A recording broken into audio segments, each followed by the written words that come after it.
आज की इस वीडियो में हम करने वाले हैं 10th क्लास अध्याय 3 का भारत से हम क्या सीखे का ऑब्जेक्टिव क्वेश्चन और आंसर।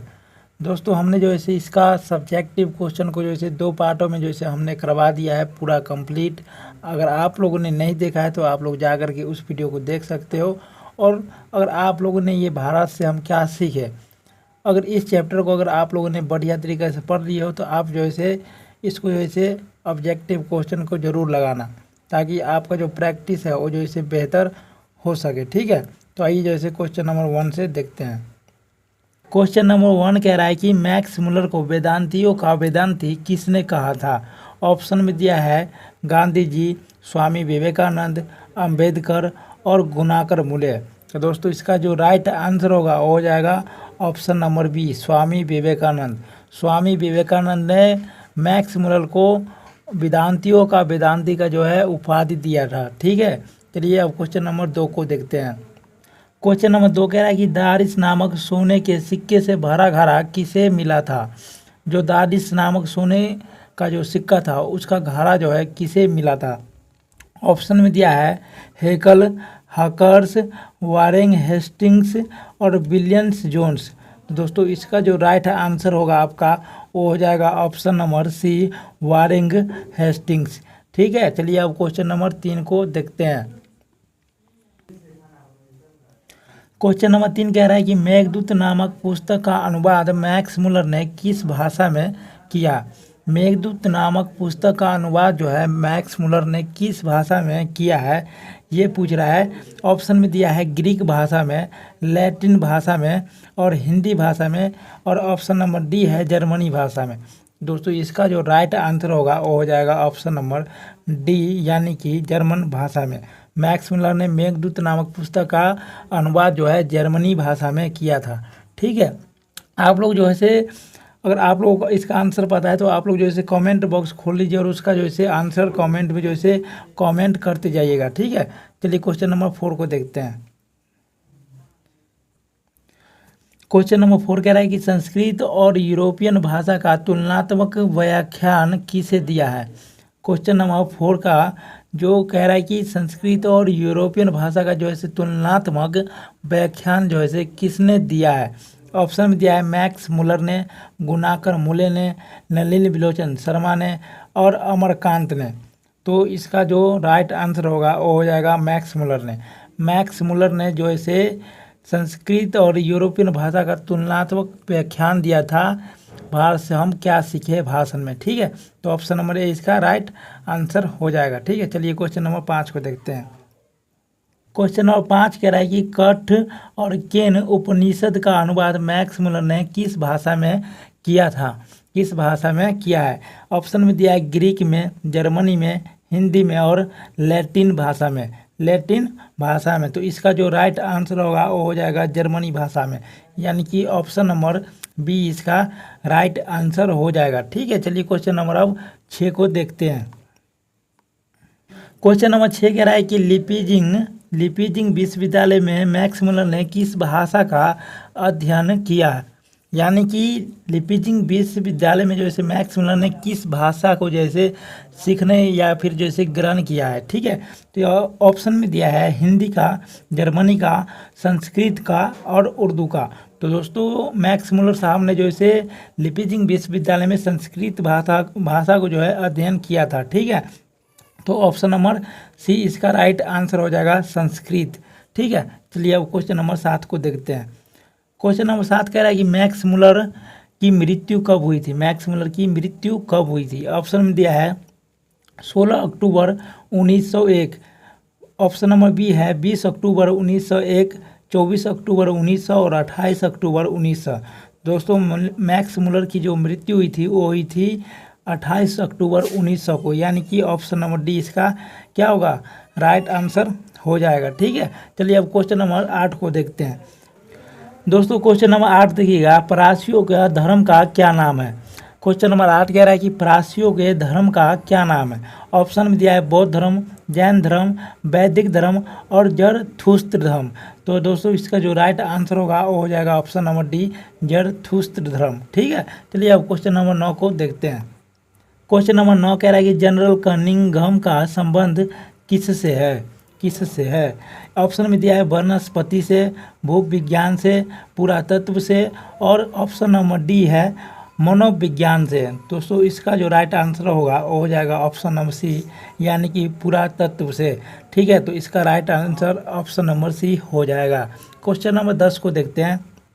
क्वेश्चन नंबर 10 कह रहा है कि 172 डारिस नामक सोने का सिक्का का घड़ा कहाँ मिला था। ये जो सिक्का का घड़ा था वो कहाँ मिला था, दिल्ली में, गांधीनगर में, वाराणसी में, या फिर जो है श्रीनगर में। तो इसका जो राइट आंसर हो जाएगा वो हो जाएगा ऑप्शन नंबर सी, वाराणसी। कहाँ, वाराणसी। ठीक है, चलिए अब क्वेश्चन नंबर 11 को देखते हैं।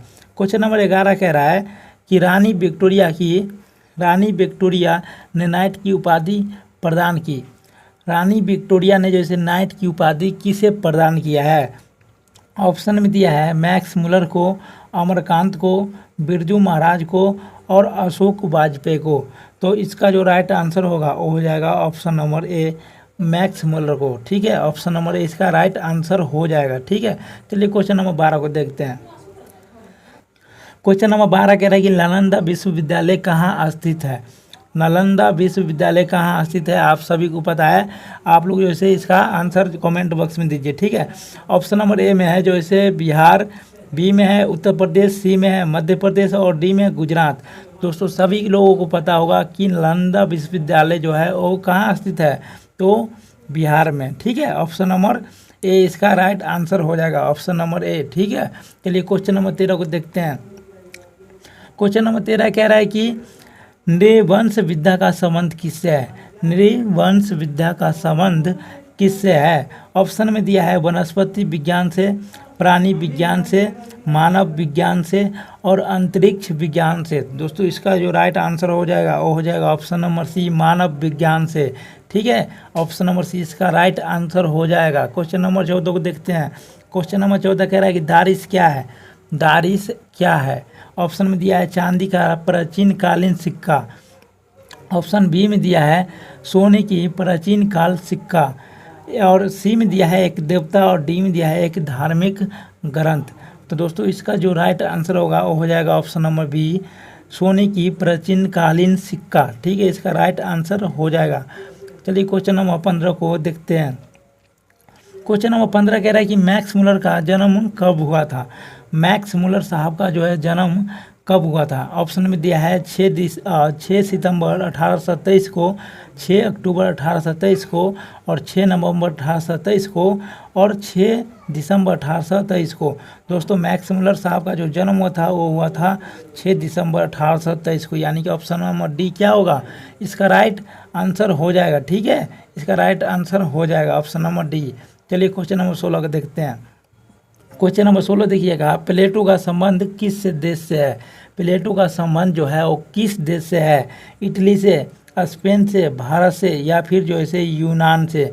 दोस्तों इसका जो राइट आंसर होगा वो हो जाएगा ऑप्शन नंबर डी, यूनान। यूनान से जो है प्लेटो का संबंध है। ठीक है, चलिए अब क्वेश्चन नंबर 17 को देखते हैं। क्वेश्चन नंबर 17 देखिएगा, भारत से हम क्या सीखे कि रचनाकार कौन है।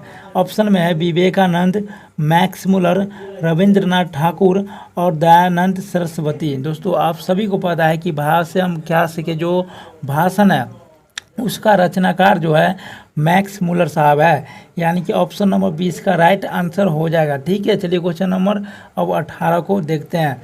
क्वेश्चन नंबर 18 कह रहा है कि शाहनामा का रचनाकाल है। शाहनामा का रचनाकाल है, और इसमें ऑप्शन में दिया है 7वीं 8वीं सदी, 10वीं 11वीं सदी, 4थी और 5वीं सदी, और 5वीं और 6ठी सदी। दोस्तों इसका जो राइट आंसर होगा वो हो जाएगा 10वीं और 11वीं सदी, यानी कि ऑप्शन नंबर बी क्या होगा, इसका राइट आंसर हो जाएगा। ठीक है भाई, चलो क्वेश्चन नंबर 19 को देखते हैं। क्वेश्चन नंबर 19 कह रहा है कि संस्कृत का अग्नि शब्द लैटिन में किस रूप में मिलता है। संस्कृत का अग्नि शब्द लैटिन में किस रूप में मिलता है। ऑप्शन में दिया है एगिनस, और ऑप्शन बी में दिया है अगिस, इगिस, और ओगिस, यानी कि ऑप्शन नंबर जो सी है वो जो इसे इसका राइट आंसर हो जाएगा एगिस। एगिस क्या होगा। क्वेश्चन नंबर 21 कह रहा है कि सर विलियम जोन्स ने भारत की यात्रा कब की थी। सर विलियम जोन्स ने भारत की यात्रा कब की थी? ऑप्शन में दिया है 1957 ईस्वी को, 1750 ईस्वी को, 1790 ईस्वी में, या फिर जो है 1783 ईस्वी में। दोस्तों इसका जो राइट आंसर होगा वो हो जाएगा डी, ऑप्शन नंबर डी। 1783 ईस्वी में सर विलियम जोन्स ने भारत की यात्रा करने आए थे। ठीक है, चलिए अब क्वेश्चन नंबर 22 को देखते हैं। क्वेश्चन नंबर 22 कह रहा है कि मुंडा किस देश की जाति है? मुंडा किस देश की जाति है? ऑप्शन में दिया है मंगोल, चीन, मुल्तान और ऑप्शन नंबर डी है भारत। दोस्तों मुंडा किस देश की जाति है? तो भारत की। ठीक है, option number D, option number D इसका राइट आंसर हो जाएगा। ठीक है, आपको ध्यान रखना है। ठीक है, चलिए क्वेश्चन नंबर 23 को देखते हैं। क्वेश्चन नंबर 23 देखिएगा, भारत से हम क्या सीखे पाठ में नए सिकंदर विशेषण किसके लिए प्रयुक्त है? भारत से हम क्या सीखे पाठ में नए सिकंदर विशेषण किसके लिए प्रयुक्त है? ऑप्शन में दिया है भारत के वीरों के लिए, यूरोप के वीरों के लिए, युवा अंग्रेज अधिकारियों के लिए, या फिर जो है उपयुक्त इनमें से जो है कोई नहीं। तो दोस्तों इसका जो राइट आंसर होगा वो हो जाएगा option number C, option number C जो है इसका राइट आंसर हो जाएगा। युवा अंग्रेजी अधिकारियों के लिए जो है विशेषण जो है नए सिकंदर विशेषण के लिए प्रयुक्त हुआ था। ठीक है, चलिए क्वेश्चन नंबर 24 को देखते हैं। क्वेश्चन नंबर 24 कह रहा है कि भारत कहाँ बसता है? क्वेश्चन नंबर 24 कह रहा है कि भारत कहाँ बसता है? दिल्ली के पास में, मुंबई में, शहर में, गांव में, या फिर कहाँ बसता है? तो दोस्तों इसका जो राइट आंसर होगा वो हो जाएगा ऑप्शन नंबर डी, यानी कि भारत जो है गांव में बसता है। ठीक है, चलिए क्वेश्चन नंबर 25 को देखते हैं। क्वेश्चन नंबर 25 देखिएगा, मैक्स मुलर का जन्म कहाँ हुआ था? मैक्स मुलर जो कि भारत से हम क्या सीखे पाठ के लेखक है, उनका जन्म कहाँ हुआ था? तो इसमें ऑप्शन में दिया हुआ है Ratna Park Nepal, Dessau Germany, Washington America और दिल्ली भारत। ठीक है, तो इसका जो राइट आंसर होगा वो हो जाएगा option number B, Dessau Germany. कहाँ? Option number B, Dessau Germany.